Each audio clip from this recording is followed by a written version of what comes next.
Hello दोस्तों, मैं हूं सीताराम वर्मा और स्वागत है आपका हमारे YouTube channel Ram automation world में।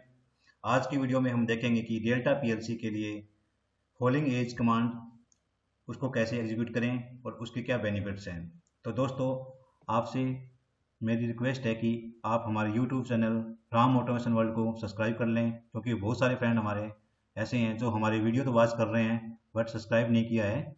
अगर आप सब्सक्राइब कर लेते हो तो हमारा भी मोटिवेशन बना रहता है और आपको आने वाले वीडियो की इन्फॉर्मेशन भी आपको जल्दी मिल जाती है। तो चलते हैं हम हमारे WPL सॉफ्टवेयर में।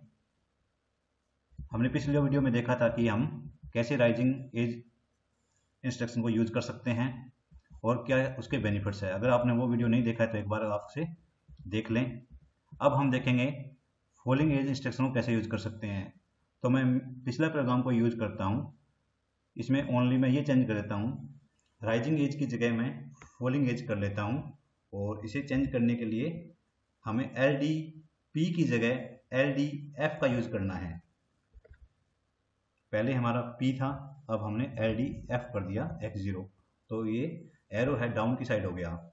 मतलब ये कॉन्टेक्टर जब काम करेगा जब हमारा हाई से लो आएगा, नीचे की तरफ आएगा, तब ये कॉन्टेक्ट हमारा एक्टिवेट होगा और जब ही नेक्स्ट इंस्ट्रक्शन एग्जीक्यूट होगी। और एक जगह और है, हम यहाँ भी फॉलिंग एज कर लेता हूँ एल डी एफ का यूज करके।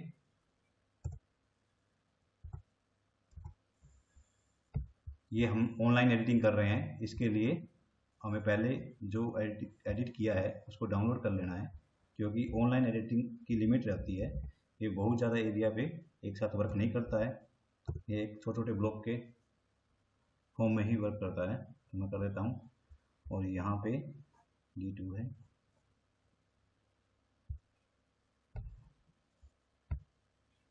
अब हमारा प्रोग्राम रेडी हो चुका है। अब हम डिफरेंस देखेंगे। इसके लिए पहले मैं x0 को ऑफ कर लेता हूँ और सिमुलेटर्स को मैं रन मोड में है, x1 पुश बटन प्रेस करके पहले वाले प्रोग्राम को ऑफ कर लेता हूँ, वापस रिलीज कर देता हूँ। अब देखना आप, जैसे ही यहाँ पे जैसे ही हम x0 को ऑन करेंगे तो हमारी y0 ऑन हो जाएगी, बट हमारा y1 ऑन नहीं होगा।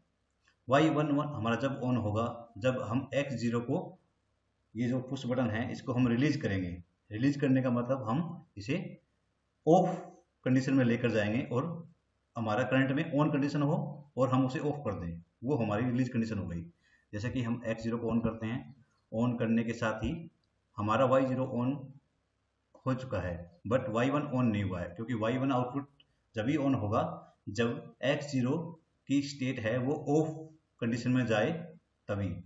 अभी हमारे x0 की ऑन कंडीशन है और ऑन कंडीशन से ये ऑफ कंडीशन में ट्रांजिट होगा, देन हमारा y1 टर्न ऑन हो जाएगा। इसके लिए मैं वापस x0 को मैं ऑफ करता हूँ। ऑफ करते ही यहाँ पे हमारा y1 आउटपुट भी है वो ऑन हो गया। मतलब ये कॉन्टैक्ट तभी एक्टिवेट होगा जब कोई डिवाइस 1 स्टेट से 0 स्टेट में जाए, ऑन कंडीशन से ऑफ कंडीशन में जाए, तभी ये एक्टिवेट होगा। और ऐसा ही मैं आगे देखता हूँ। जैसे कि अभी हमारा M0 ऑन है, तो M0 ऑन है तो ये D1 की वैल्यू D11 में मूव हो रही है और D2 की वैल्यू D12 में मूव नहीं हुई है। इसके लिए हमें क्या करना पड़ेगा, M0 को जैसे ही हम ऑन कंडीशन से ऑफ कंडीशन में लेकर जाएंगे तो ये यहाँ पे D2 की वैल्यू भी D12 में चली जाएगी। अगर आप देखना चाहें तो अगर मैं अभी प्रेजेंट वैल्यू को चेंज करता हूँ, D1 की वैल्यू को मैं K100 करता हूँ तो D11 में 100 हो गया, क्योंकि यहाँ पे M0 का NO कॉन्टैक्ट यूज किया हुआ है। और D2 की में मैं 100 मूव करता हूँ तो ये 12 में 100 मूव नहीं हो रहा है, क्योंकि ये इंस्ट्रक्शन जब भी एक्टिवेट होगी जब M0 हमारा ऑन कंडीशन से ऑफ कंडीशन में जाए। तो अब हम M0 को टर्न ऑफ करते हैं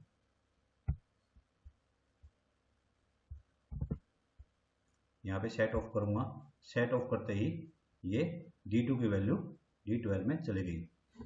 अब दोस्तों आप समझ गए होंगे कि हमारी फॉलोइंग एज इंस्ट्रक्शन जब भी काम करती है जब वो डिवाइस ऑन कंडीशन से ऑफ कंडीशन में ट्रांजिट करती है, मूव करती है। तो दोस्तों आपको हमारा ये वीडियो पसंद आया तो इसे लाइक करें, अपने फ्रेंड सर्किल में शेयर करें और हमारे YouTube channel Ram automation world को सब्सक्राइब करें। Thank you.